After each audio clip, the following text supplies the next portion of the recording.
Okay.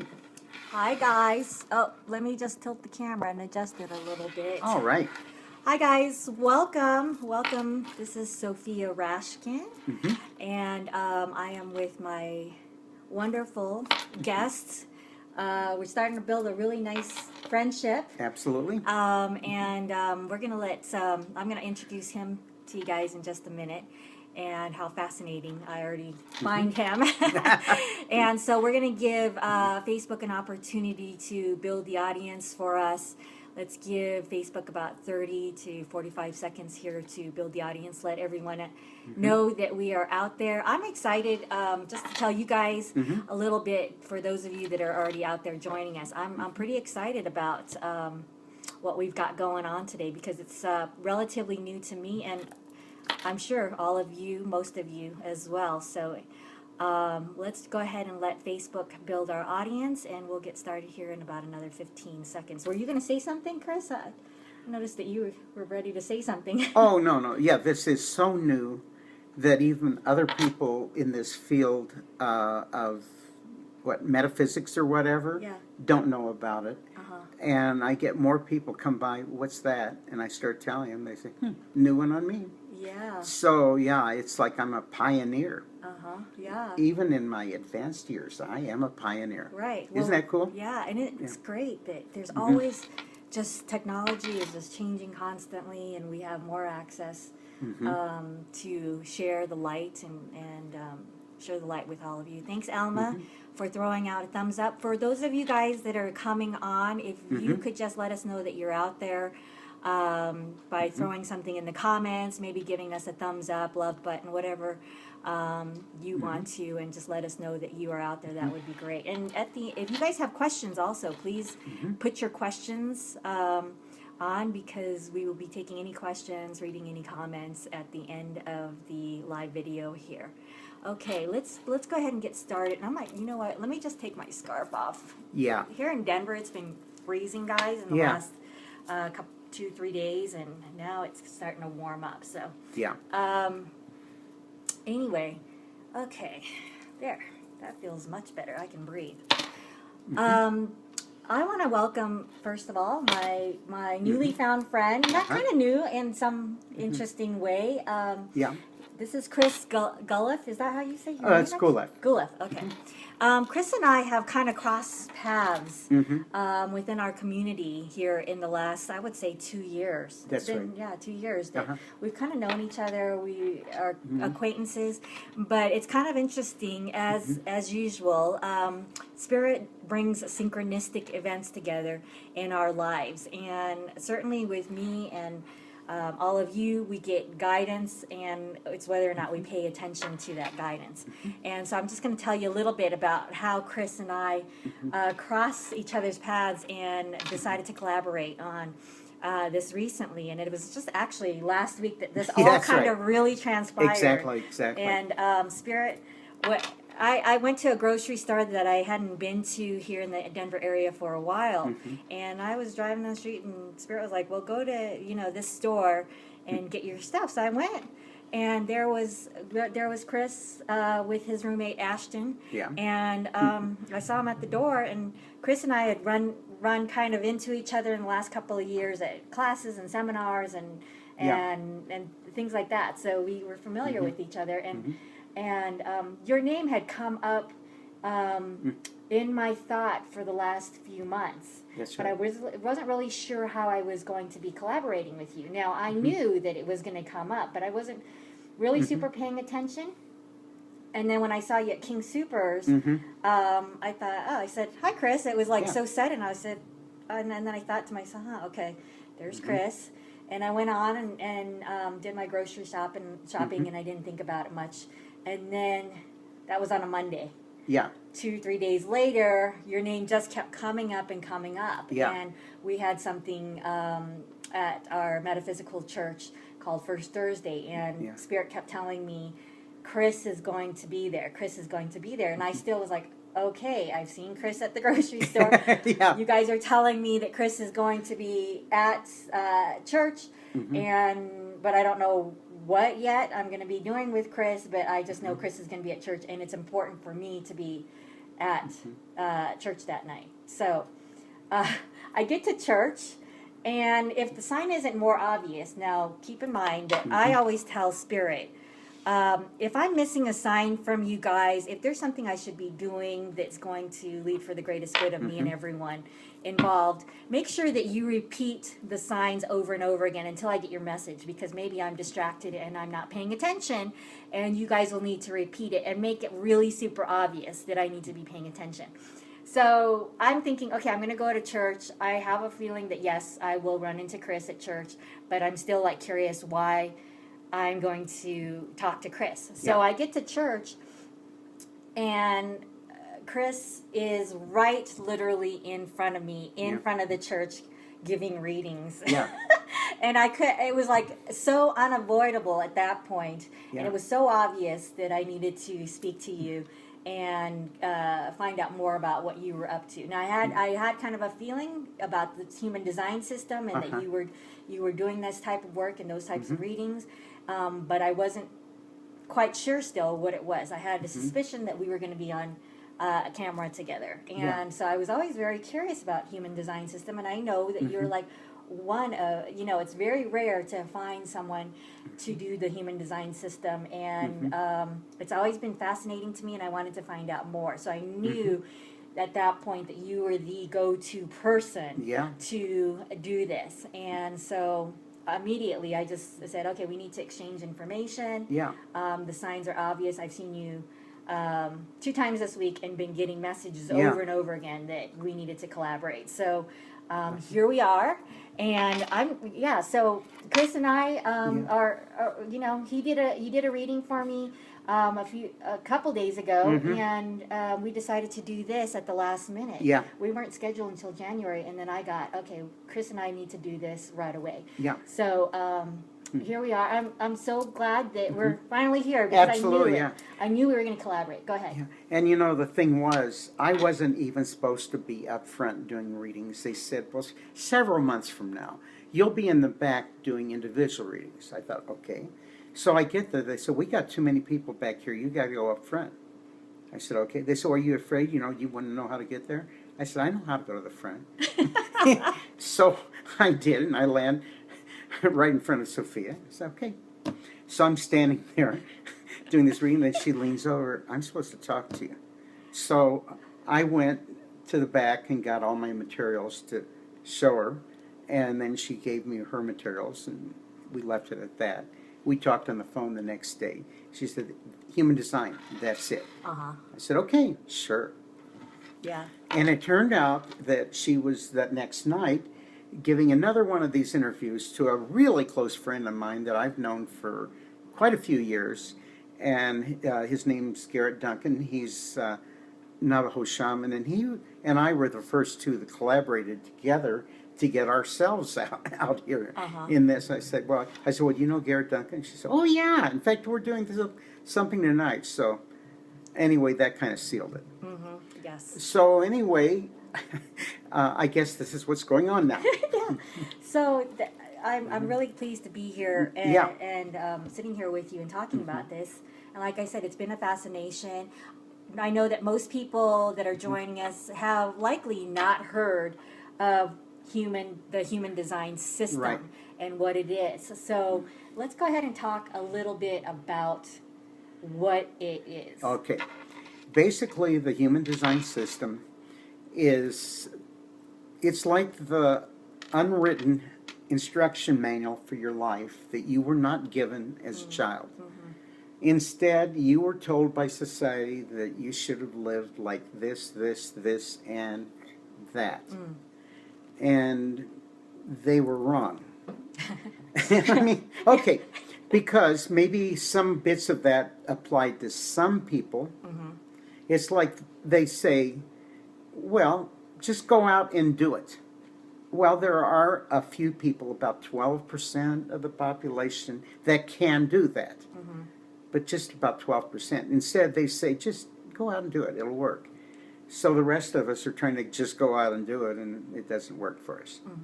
So anyway, this is a very detailed system, and it's not only the instruction manual for your life, But the fact is, it is so detailed. It gives you an awareness that you are a unique person. No two people have the same human design system. Even if you're twins born in the same hospital, you're born a few minutes apart, and there's going to be some differences. It does tell you you're part of a whole. Everybody's valuable. It doesn't matter. Everybody has something, some gift to the world. They have their own brand. And it helps you find your purpose and your place in life. Everybody has something they can contribute. And the other thing is, it helps you learn to make the decisions that are right for you. Everybody says, just think about it. We don't make our decisions up here. I know they say, think about it. That's not right. We make our decisions in other parts of our body. You know, and a lot of this came from the ancient Chinese. They said our mind is in our heart.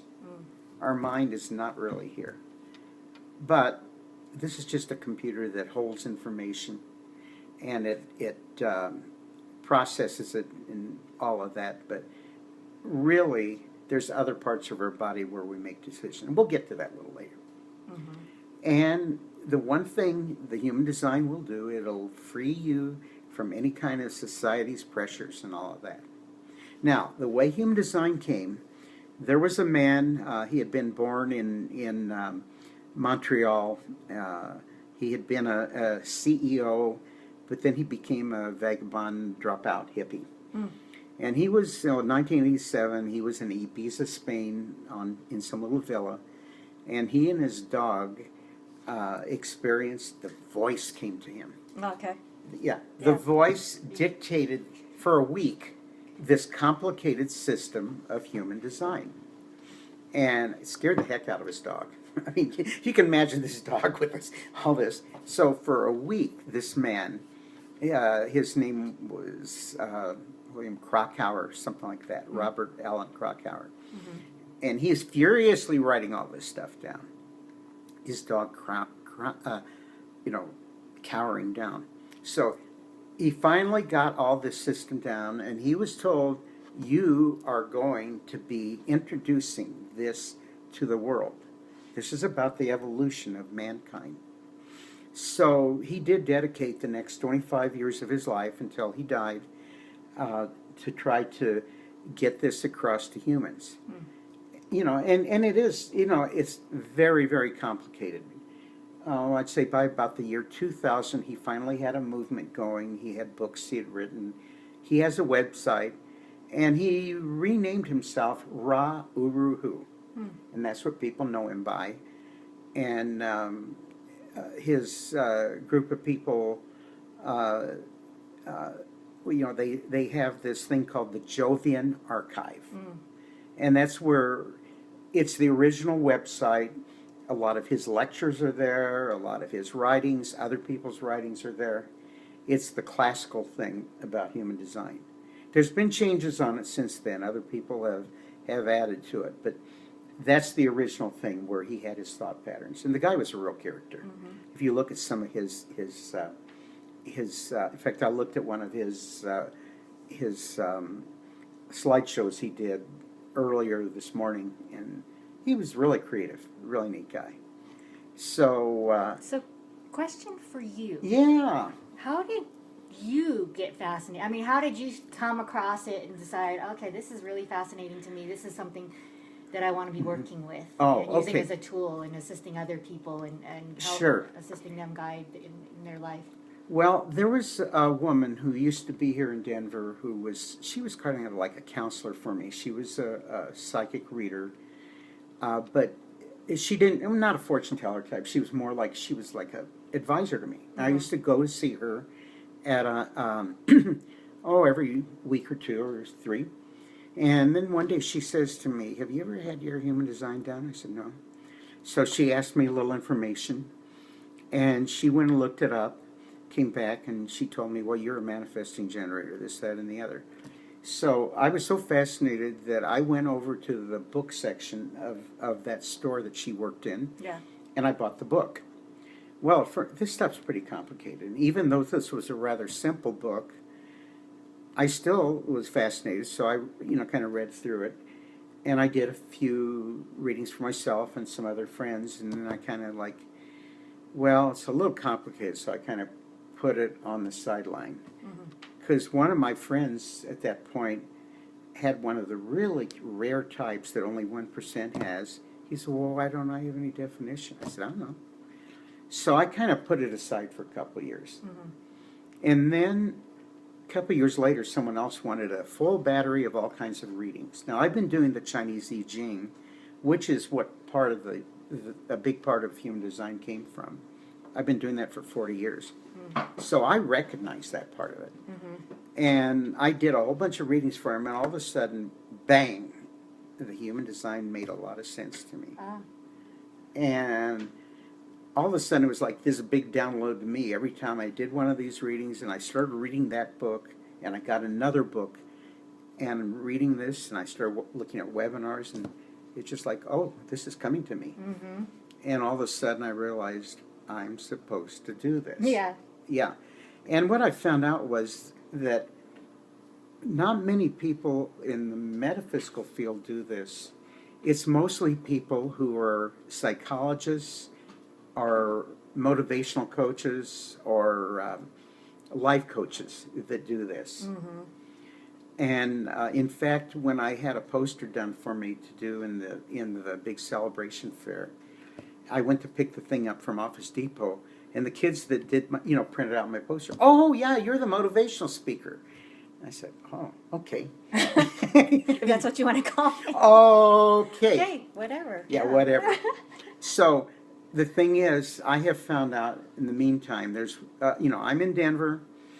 I understand there's one lady down in Colorado Springs who's sort of in the medical physical community that sometimes does human design readings.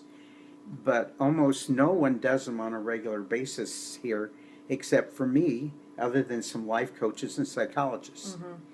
So that's why no one's heard of them. And the psychologists that do this say, no, this is a science. There's nothing metaphysical, other than the fact that the guy that got it got this huge download from somewhere in the universe. Forget about that. Forget about the Forget about forget about the downloads that we all get. Yeah. Now they see it, the people that do it that way see it as purely a scientific system. That's interesting. And it's true. It does line up with modern physics. It lines up with the genome system. Yeah, it's true. It does. So, for that matter, does the Chinese I Ching, which someday I want to tell everybody about, too. But at any rate, it just came to me that that's what I was supposed to do. And I started doing readings for other friends, including some people here in the community that have been doing psychic readings for 30, 40 years. And one of them said to me, this is the best reading I've ever had. Really? And the thing is, it's so horribly accurate. Everyone, with one exception, loved the reading and said it was accurate. And the only one that didn't like it was some young person who really doesn't want to be who they are. Every once in a while you get a rebellious young person that wants to be something other than who they are. And this person's, well, the universe is going to whack this person around until, and that's the only person that said, I don't like this. Other than that, everyone I've ever given this reading to, whether I gave you one a couple of days ago. That's right. You gave, and you said it sounded good to you. That it was so accurate, amazingly accurate, and I just sat there completely quiet. And I'm usually pretty open in what we do for work. Yeah. We have to be constantly learning and very open to things, and I'll get the guidance if something doesn't resonate with me. But I was just sitting there, just completely quiet, because I just was like, it was more like, Yeah. And that's what I get from people. I did one for a lady yesterday, and she had never heard of human design before, but she was fascinated. And I asked her, she said, you know what you just told me? You told me that my authority to make decisions is emotional.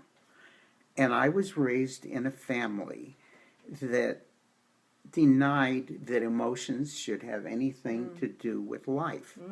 And I was told to ignore emotions. And you've just validated to me, because I always knew I had them, but I was told to push them away and not use them. And she felt so much better about it.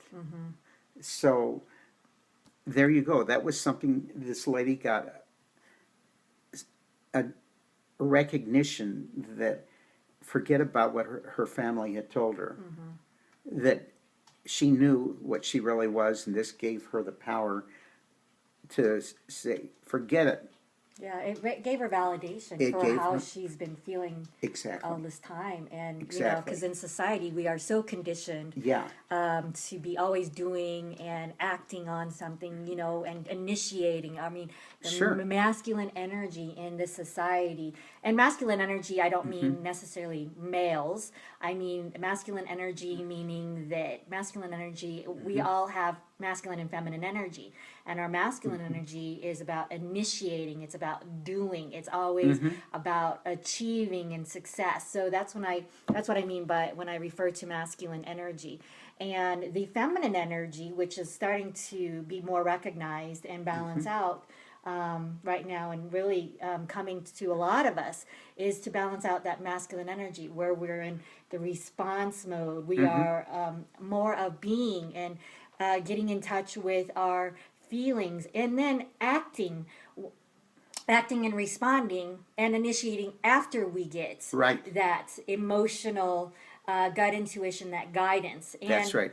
It is nothing that has to do with weak or strong, nothing like that. Right. It has to do with embracing both sides of us and knowing who we truly are as humans. That we do have emotions, and it's okay to have emotions, embracing that, embracing all, whether it's love or fear or anger or happiness, embracing all of it, and it serves us all in a certain way. And so, sorry, I was just piggybacking. No, that's fine. That's perfect. Because I think a lot of us are so conditioned to tuck our emotions aside and not accept that we are humans, but yet humans have emotions. That's right. So, well, you know, the human design system came from several different things.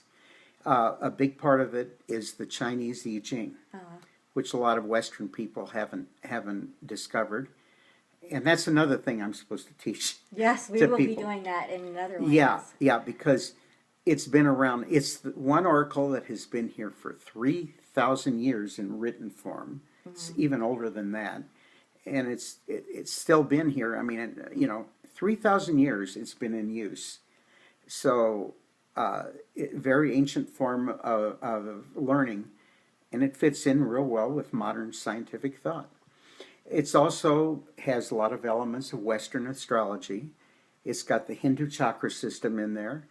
It's got the Judaic Kabbalah, and it's got the genetic codons, the DNA system, and it is about the evolution of mankind. Yeah. Well, let's look at it, because people are probably curious at that point. What Here's are you referring to? So, Now this is a chart, basically, I mean, very detailed. Around the outside, you'll see that there's all those, you can't see what they are, but there's 64 hexagrams that are all part of the Chinese I Ching. There's some colors and there's some lines within that further define it. That if you're born a few minutes later, it's even more defined. Here, I'll just hold it. You'll hold it. And that way they can. Yeah. Then within that are the 12 signs of the zodiac. Then down in here, there's some energy centers that are the chakras. Now, originally, when people were Neanderthals, there were only 5 of these.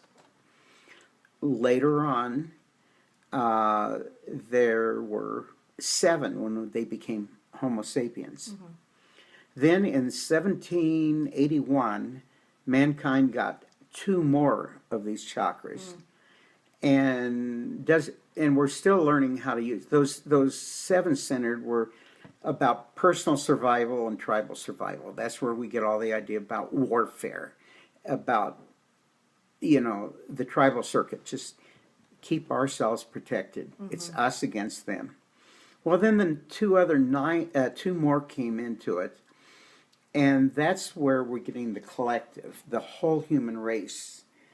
And those are not going to be fully in use for another 10 years when there's going to be Homo novus. In 2027, there's going to be a new kind of human being, and they're going to make full use of those. Some of us can use those other two to an extent, and some of the new kids that they've been talking about that are the rainbow generation or the indigo children, some of us have heard of those, other people haven't, but they have amazing powers and amazing awareness of life.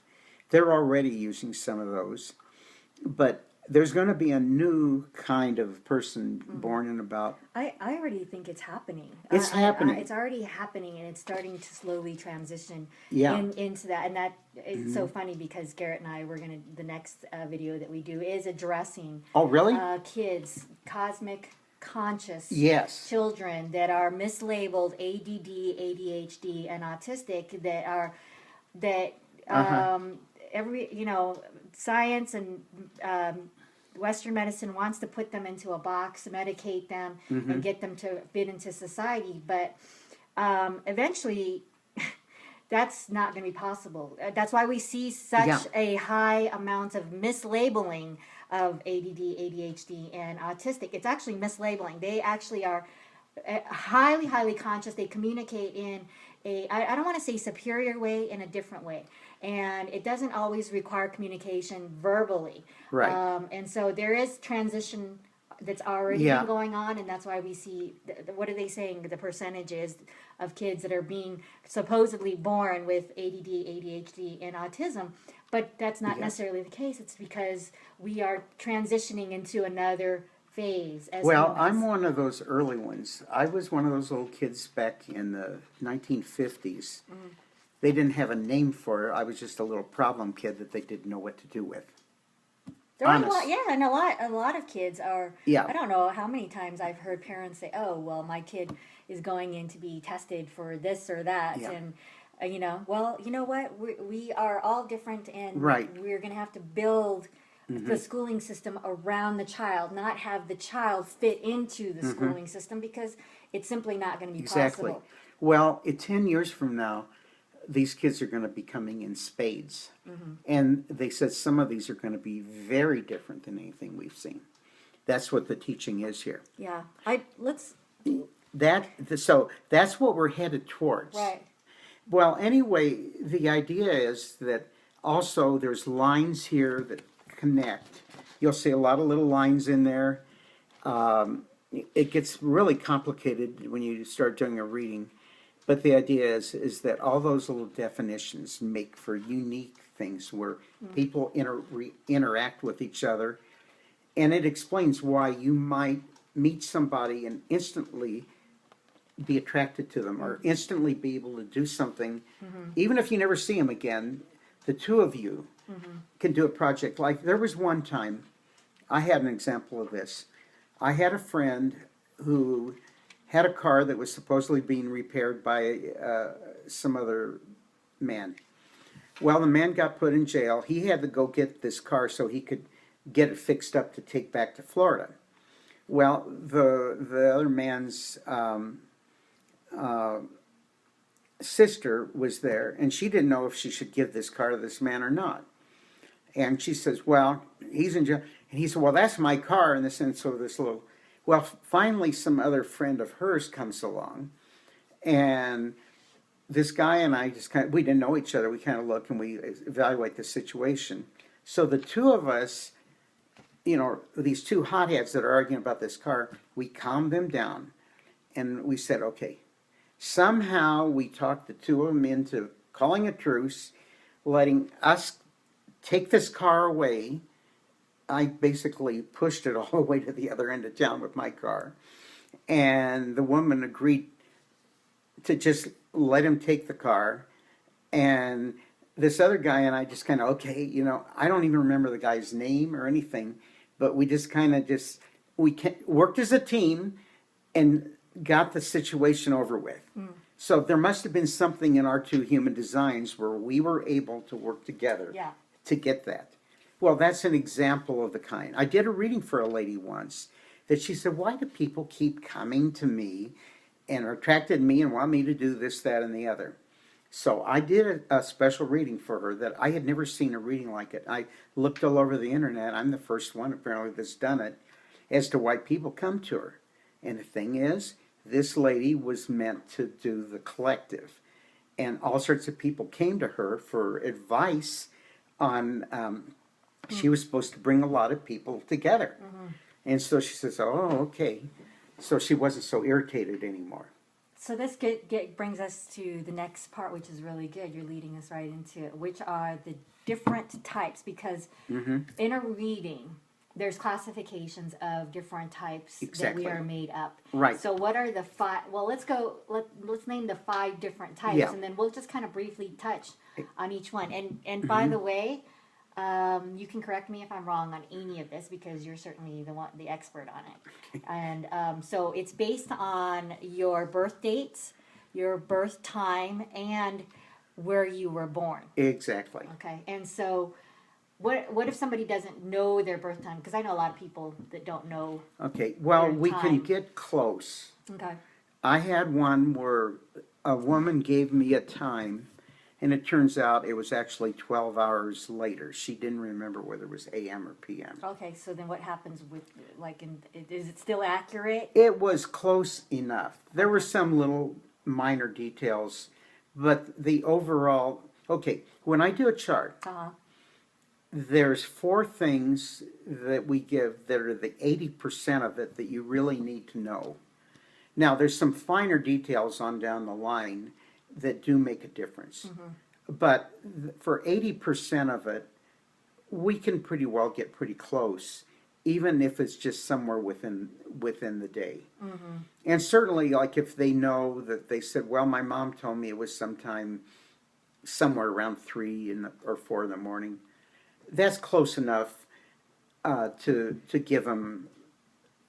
We can get a fairly decent. Okay, all right. Yeah. So if somebody came to you and said, I only know my birthplace, the city I was born, and my birthday, and that's all I have no idea. We can what do time. something and still get them something that'll help them out. Okay, all right.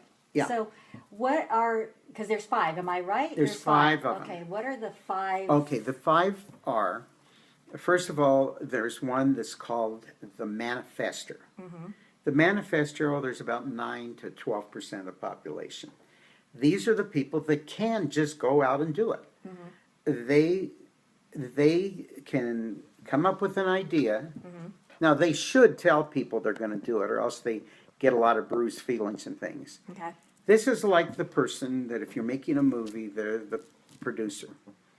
They get the idea, they get it in their head, and they just go out about collecting people and ideas and money and stuff, and they get something going. It gets done. It gets done. Okay, there's another type. This is called a projector. A projector would be, if you did this movie, they'd be like the director.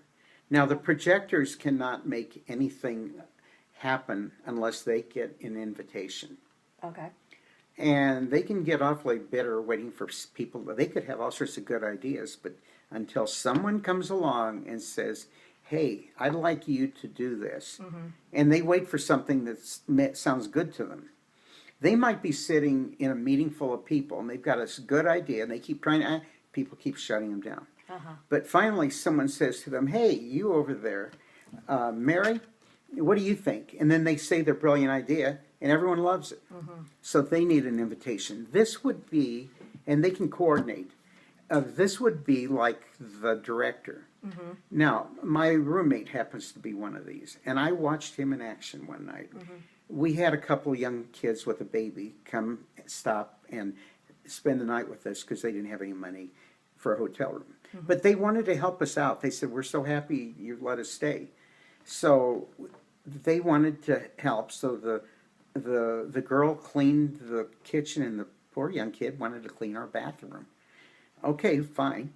Well, my roommate went and said, okay.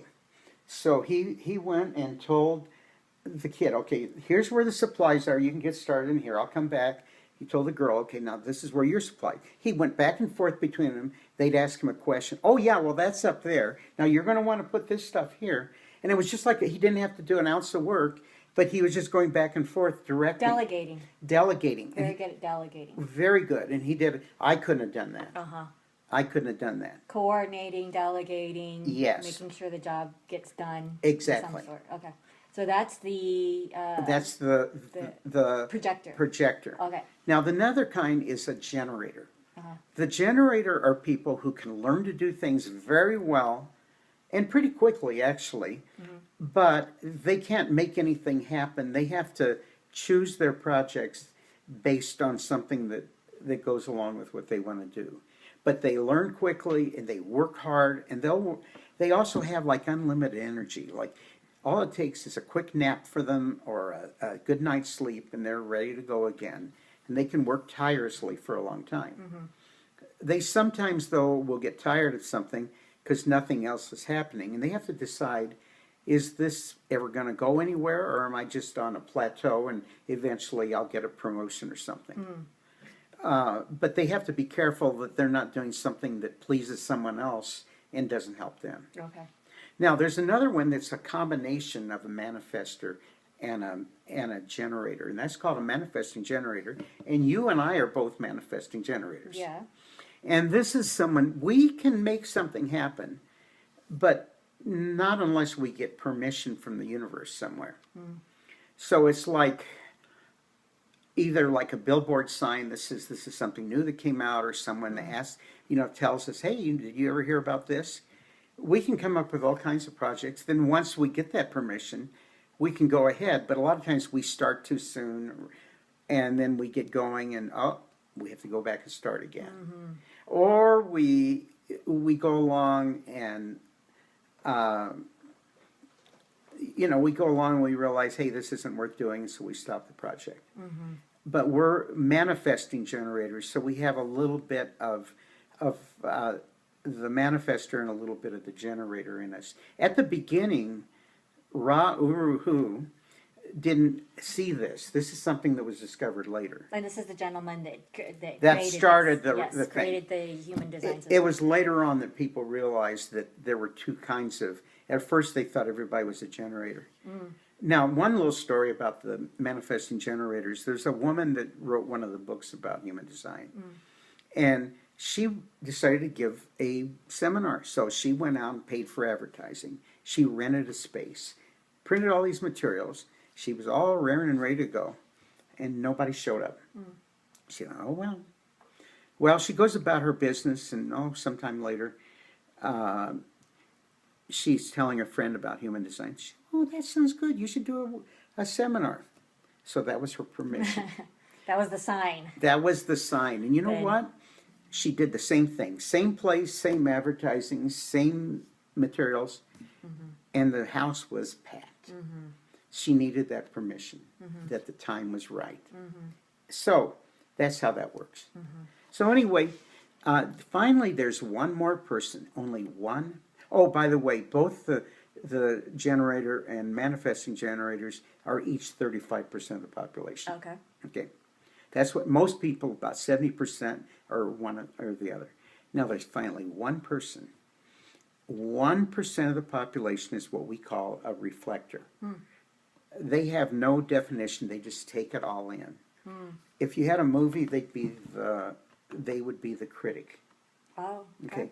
Now, a reflector is basically someone that takes in whatever's around them, reflects it back to people. If they're in an unhappy society, they're not going to be too happy. If they're in a happy one, they're going to be happy. They need to pick their friends and interact wisely. They need a lot. They're good people. They really know what's going on around them, and they should, be careful to find the best friends possible. They're really beautiful people, but there's only 1% of the population. And so far in my life now, doing readings, I've only found 3. 3 reflectors. 3 reflectors. One of them was that friend of mine years ago that didn't have any definition. I didn't know what to tell him. And I haven't talked to him in a few years. Someday I'll have to find him and explain why he didn't have any definition. But lately I have found two people who have this, and they very much would like to talk to each other. I've told them each. But those are the 5 types. They're like observers and just taking in the information and then repeating the information, probably with some opinion. Exactly. Maybe whatever judgment they're getting out of it. Yep. Sure. Well, now in addition to your type, you also have an authority, how you make your decisions. The most common one is emotional, but there's also one that's gut authority. Now that's mine. Gut authority, sometimes you have a little kid that you ask him, you want to do something? They say, uh-uh.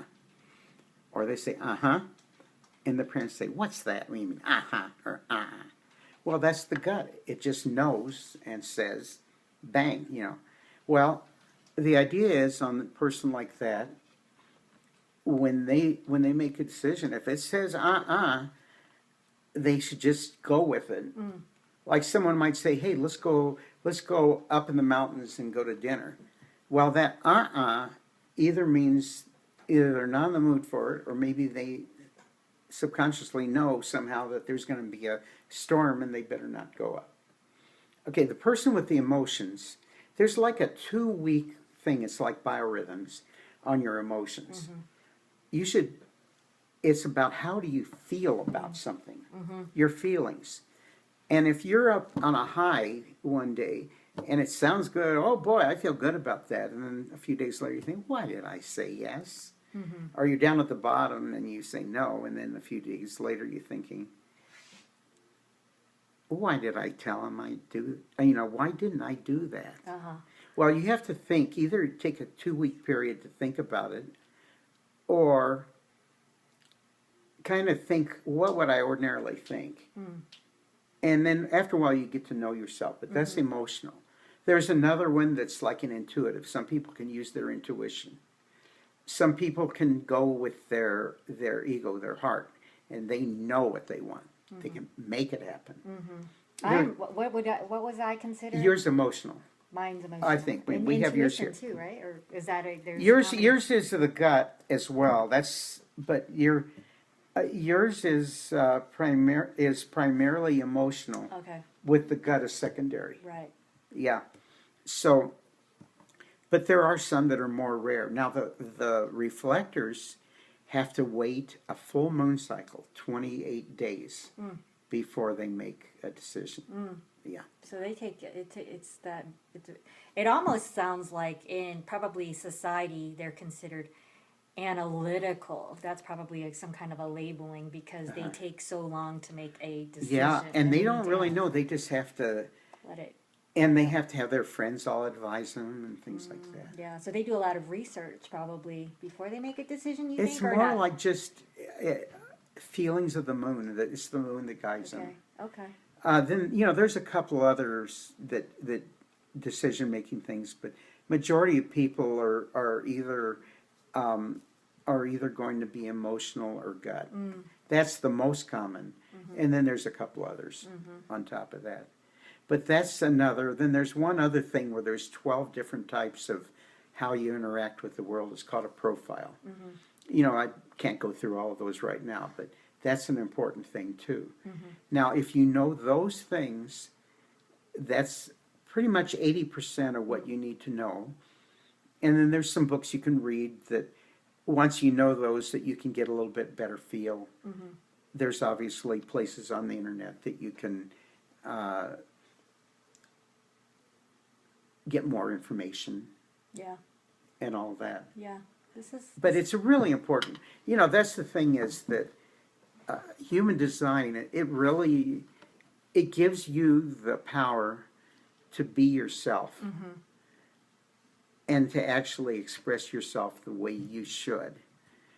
And almost anyone who goes into it and then goes along with it will gradually realize that, hey, this is who I really am. And by gosh, this is how I should live. So it just resonates. it Really just well resonates with your with being. you. Mm-hmm. Yeah, and now there is something that just studying it isn't enough. You have to live it. Mm-hmm. So it's a learning curve, but it's so valuable. Um, I know I'm passionate about it, and I'm not the biggest expert. I've been doing this now for a couple years strongly, and before that I just knew a little about it. But it's just that I've gotten to the point sometimes when I sit down and talk to somebody, and they start telling me things, I can almost guess something about their human design. Mm-hmm. It's just by a couple words they've said. Sure, and your intuition is playing into this as well. So what you're fascinated by here, and your work with the human design system, Mm-hmm. not just comes from just sudden fascination. There's been work in other lifetimes, including this one. It just kind of led up to this, Yeah. and so you've used some sort of system, whether it was this or some kind of astrology or Kabbalah or just any, the I Ching maybe in other lifetimes too. Yeah. And maybe all of those that led up to combining all of those into Sure. this in this lifetime. And so it makes sense and it resonates with you really well for that reason. Sure. Yeah. So that's the thing is we've got to follow that inner guidance that Yeah. we have and really follow that because these aren't just coming up, randomly for no reason. Mm-hmm. We have done some kind of work. We were an expert at something in many other lifetimes, and they all start coming together. And this is why it's called the awakening in this lifetime, because we are at the end of our dream for many of us, and we are awakening in this lifetime, becoming aware that there are other lifetimes that have played and coming into this one. So when you find something that you're like really passionate about, interested in, love, Sure. and your heart is being called to do that work, it's because it has come together from other lifetimes, and Yeah. it's playing into this one, and it could be a combination of a lot Oh, of absolutely. different lifetimes that are pinnacle into playing out in this one. Sure. Certainly. So you've done Certainly. this work obviously in other lifetimes, and now it's bringing you here to this. Right. Yeah. Right. Yeah, and I had some readings early on, a few years ago, when I was still working in institutions for a living. Where I had to go be there at a certain time. Mm-hmm. I'm fully retired now, as far as that part goes.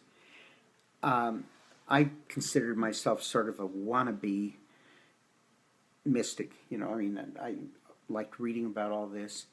And I remember having a reading that someone said, "Oh, in a few years you're going to be speaking on all this and writing books and things." I said, "Well, I'd really like to." "Oh no, you're going to just in a couple of years. This is going to happen." I thought, "Well, okay," but at that time I thought, "Well, yeah, how am I?" I was. How's that happening? How's that going to happen? I'm just kind of like a wannabe. So I had that, and then when I got a little bit more into the field, I was somewhere where somebody was channeling Metatron, and I was saying, well, one thing I'm trying to do, I'd like to do, is start doing readings, I Ching and human design readings, and doing little lectures and things. Mm-hmm. And I got this thing from this Metatron. No, you have to do this. This is important for the American people to hear this. I said, whoa. And then I had another reading like that from someone else doing Metatron. I thought, oh, okay. No, and you're going to do it.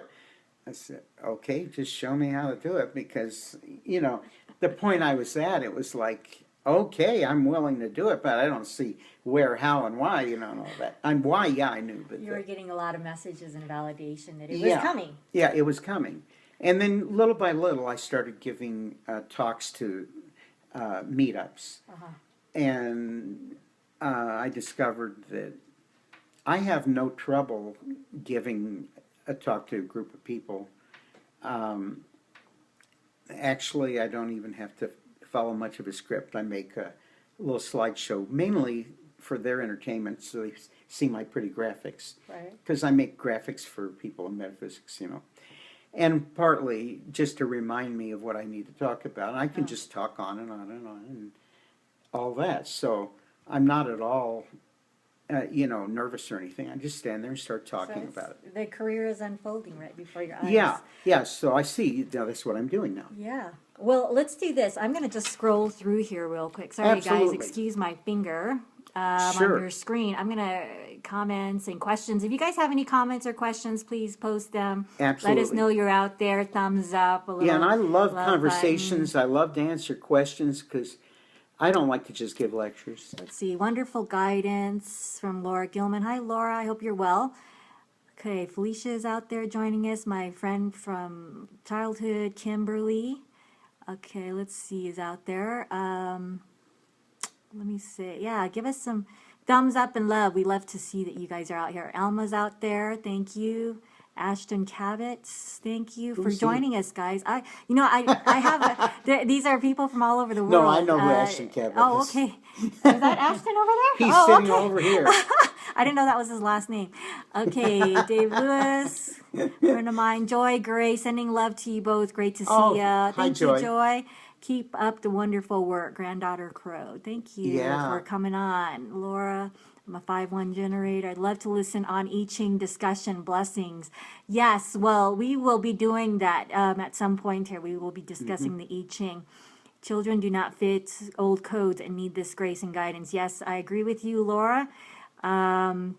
Let's see, Ashton. Interesting. I spoke with a number of others about that. That's cool that it's tied to this. Yes, absolutely. I'm assuming that you're referring to ADD, ADHD, or okay, and autism. Yes. I have a couple of friends that feel the same way. Okay, so Ashton talks about, I'm a projector. That sounds like me. Take the information and yep, okay. And then Laura says, clarity on decisions come from my solar. Lots of TLC in that area. I agree with you there, Laura. Can we have links to the human design? So let's do this. Why don't we talk about real quick, how can people get a hold of you? Because I know there's going to be people that love that want to get a human design reading. First of all, I have a website that's called metaphysicaldesigns.net, and you can leave a message on there. I also have a email, which would probably be even easier to get a hold of me, humandesigns@outlook.com. That's an email, okay. That's my email address. Humandesigns@outlook.com. Yeah. Okay. And it's all one word, humandesigns@outlook.com. Okay. So that would be the easiest way to get a hold of me.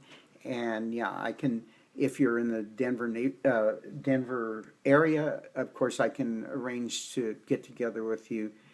What I basically need before I get together is your date of birth, your time of birth, and where.